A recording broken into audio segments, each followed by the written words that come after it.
السلام عليكم حبايبي ومتابعينا الاعزاء، وما توفيقي الا بالله. اللهم صل وسلم وبارك على سيدنا محمد وعلى ال سيدنا محمد واصحاب سيدنا محمد. احنا النهارده هنعمل شنطه للسوق، او شنطه نشتري فيها خضار او نشتري فيها اي حاجه. دلوقتي احنا هنعمل الايد، هنقص الحته دي كده، هنستعمل دي ايد، الحته دي هنستعملها ايد. دلوقتي هنقصها كده كده، هنقص دي كده اهو.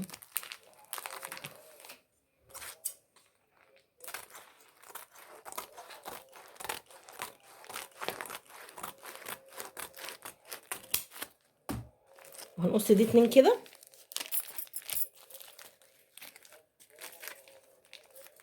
اهو.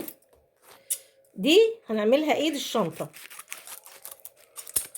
اهو. بالنسبه للجزء ده بقى اللي هيتعمل شنطه، احنا هنعملها شنطه بسيطه جدا جدا جدا.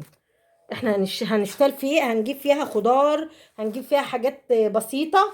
دلوقتي انا عندي حته قماشه اهيت اهي. هنجيب الشنطه، هنجيب الكيسه اللي عندنا دي، هنعملها بمنتهى البساطه. شوفوا، بمنتهى البساطه، بمنتهى البساطه، مفيش اي تعقيدات. هي حته القماشه اهيت اهي اهي. خلاص، انا هقص الزياده ديت. دلوقتي بقت الشنطه اهي، هنجيب دي نحطها على دي كده اهي، بقت قدها بالظبط اهو. شوفوا قدها بالظبط اهي، من هنا كده. انا هظبط الزاويه من هنا والزاويه من هنا اهي اهي. نقص الزاويه دي، نظبط الزاويه دي كده اهو. نقص الزاويه، نظبط الزاويه دي كده اهي عشان ما تضايقناش. هنعملها كده ونعملها كده ونعملها كده اهي. نقص كده على الحته دي، اقصر حته هنظبط كده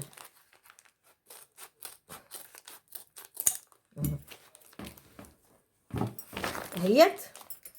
هنجيب بقى القماشه اللي عندنا اهيت،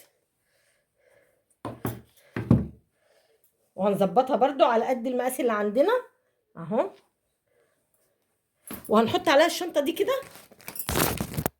شنطه احنا مش هنقص ده، ولا هنيجي جنب ده، ولا هنيجي جنب ده، ولا هنيجي جنب ده، ولا هنيجي جنب ده. مش هنيجي جنب اي حاجه في الكيسه. احنا هنعمل الكيسه زي ما هي، بس هي في خطوه وتكايه هقول لكم عليها واحنا واحنا بنشتغل. انا بس بظبط القماشه اهيت اهي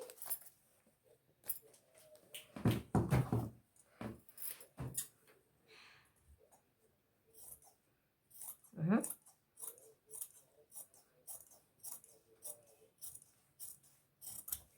اهو، وهنظبط القماشه من هنا كده.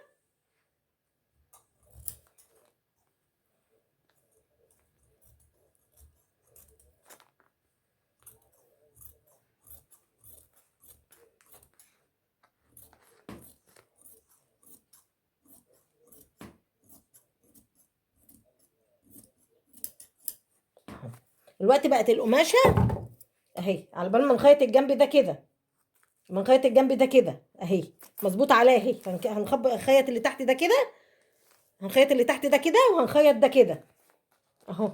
اما اجيبه لكم الجنب ده كده اهو. هنخيط ده كده، ونخيط ده سنتي كده، وهنخيط ده كده ماشي. انا هخيطه مع المكنه وارجع لكم ونشوف احنا هنعمل ايه بعد كده. وخلاص خيطت الجنب التلات جناب اهو. حتى الجنب ده انا خيطته اللي هو مقفول، عشان لما نيجي نعمل الخطوه اللي بعد كده اللي هي ديت كده كده. اما اجيب مسطره بس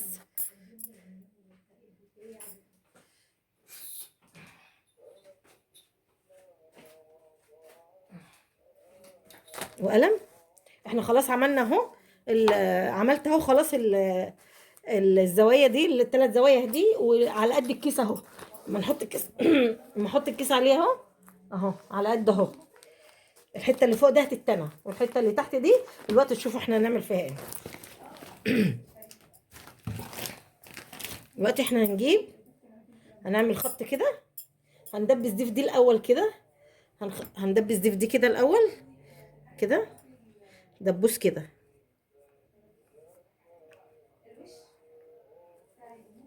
وناخد علامة اهو.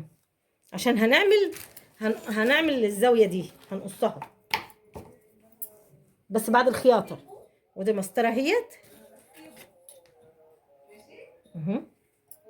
خليها 6 سنتي، خليها 6 سنتي كده. هناخد دي 6 سنتي كده اهي، ونعلم كده. وبرضو نعمل دي كده اهيت اهي، ودي كده اهي كده اهو. نعمل دبوس بقى برضو كده. انا عامله بخيط اسود عشان الخيط الاسود ده متين اهو. هنيجي برضو عند الكيس كده، عند الكيس ده كده اهو.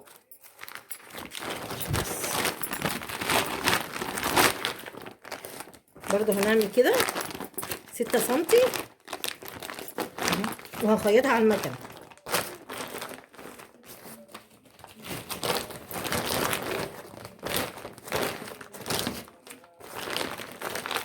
اهو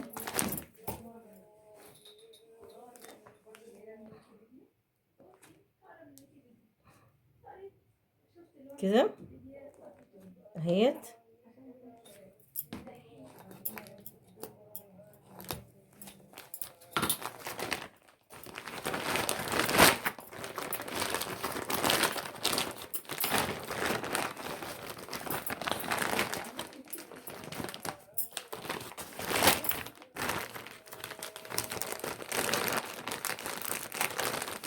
اهو 6 سنتي برضو.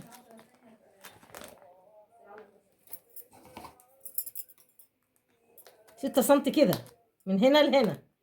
انا هخيطهم وهرجع اوريكم احنا هنعمل ايه. والوقت انا هقص دي كده كده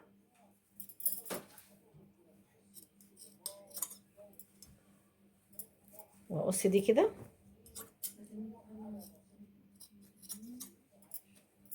وهقص دي كده بتاعت البلاستيكه دي كماني اهو. هنقص الخيوط الزياده دي كده اهو. هنقص دي كده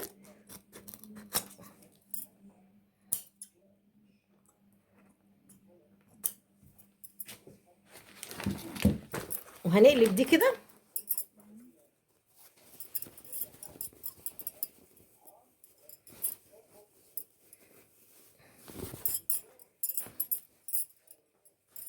وهندخل فيها الكيسه دي كده عشان تبقى على عدلة ايدي اهي. ندخل الكيسه دي كده اهي ونظبط بقى.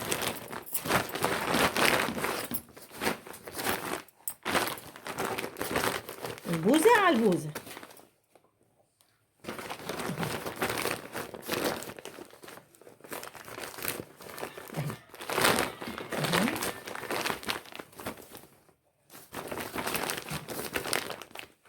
البوزه على البوزه.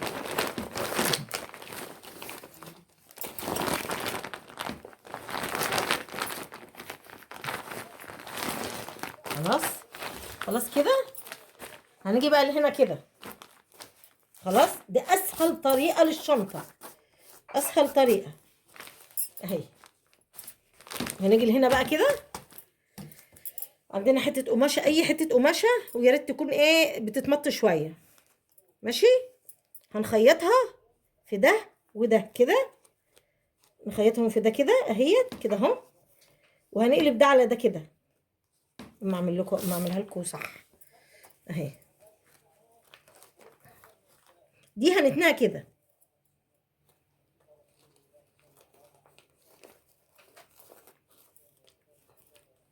دي هنتنها كده. احنا عايزين المنطقه دي تبقى شديده شويه. هنتني دي كده او نخيطها على المكنه، يعني ممكن نخيطها على المكنه الاول، بس انا هوريكم احنا هنعمل ايه. اهيت دي كده اهي. ماشي اهي دي كده اهي. انا هتني دي على تحت كده عشان اقوي المنطقه الاماميه ديت اهي كده.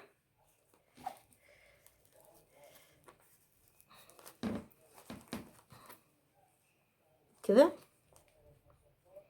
اهيت اهو.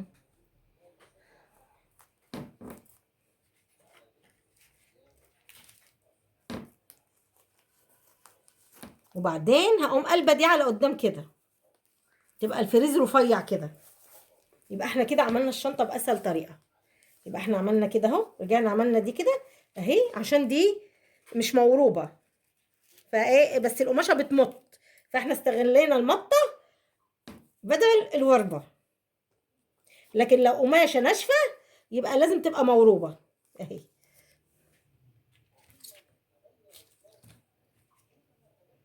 كده. وبعدين هنعمل ايدتين ونحطهم هنا كده بس كده اهي اهو.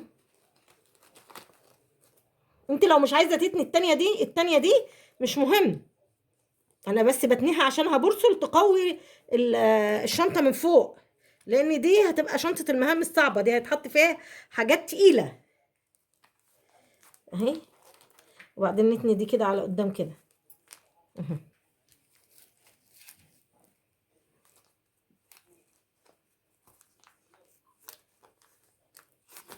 دي هتتعمل الاول اللي تحت، يعني ده الخطوه اللي تحت ده هتتعمل الاول، وبعدين اللي فوق دي تتعمل بعدها. يعني دي اللي تحت دي هتتعمل الاول، هعملها واوريها لكم وبعدين اجي اوريكم الخطوه التانيه. ماشي. دلوقتي انا خلصت اهو البييل مع المتخيط كده اهو، وهنعمله دلوقتي كده اهو. ده عشان ايه؟ ده عشان القماشه دي بتمط، لكن لو انت هتعمليه بقماشه ناشفه لازم تعمليه موروب اهو. هنعمل كده، هنعمل كده اهو. خلاص انتوا فهمتوا النظريه دلوقتي. يعني ده هيتعمل كده، هيتخيط كده، هيتخيط. قولوا لي في التعليقات بقى اذا كانت الطريقه دي عجبتكم احسن من الطريقه بتاعت المكنه، يعني اخيط على المكنه و... واتكلم معاكم في بقيه الامور، ولا اعمل كده شرح بس كده من غير مكنه اهو. انا خلاص الوقت عملت ده كده اهو. الاول كنت عاملاه على جوه والوقت جبته على بره. خلاص دي كده. الشرايط كمان اهيت، اللي هي اللي هي الايدين. الايدين انا عملتها كده اهيت، خيطت من جوه على الخياطه ديت كده اهيت، خيطت على الخياطه دي وقمت قلب على طول. ما هنا ما تخيطش، يعني انا ما خيطتش على ده، ده حر من جوه، بس الوقت هثبته بالتشييم اهو. هعمل كده، هعمل دي كده اهي، واقفل الحته اللي انا مخيطه منها اهيت، هقفلها كده اهيت اهي. ويبقى خلاص كده الاتين خلصوا، هشيمهم وهخيط ديت وارجع لكم.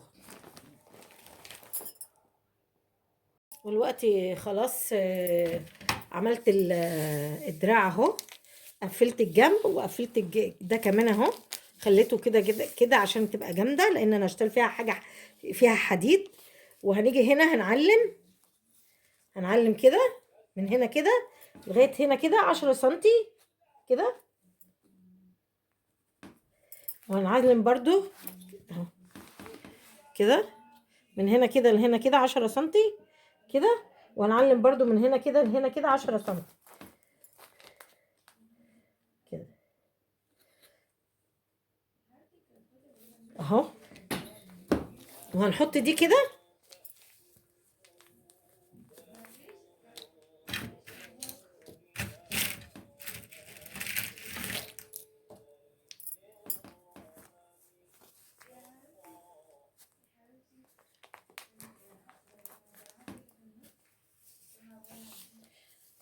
كده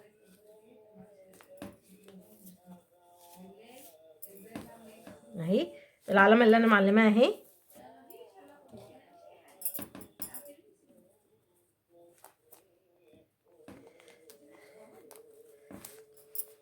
هنشوفها زي ورا زي قدام اهو اهو. وهنعلم هنا كده 4 سنتي، المربع اللي جوه كده هيبقى 4 سنتي كده، 4 سنتي كده، وهنا برضو 4 سنتي كده. المربع اللي هيبقى جوه ده 4 سنتي كده و4 سنتي كده. دي شنطة سوق، شنطة خضار، مش شنطة خروج، مش شنطة خروج، لا ده هي شنطة المهام الصعبة اهيت اهو. اهي كده انا هخيط كده مربع كده كده كده، مربع كده كده كده كده، وهرجع لكم.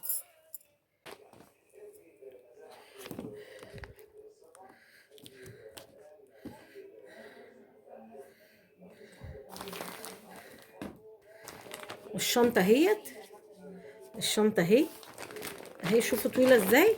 انا عايزاها طويلة كده لان الحاجة اللي هتحط فيها حاجة طويلة اهي اهي، بنفس الحجم بنفس الشكل.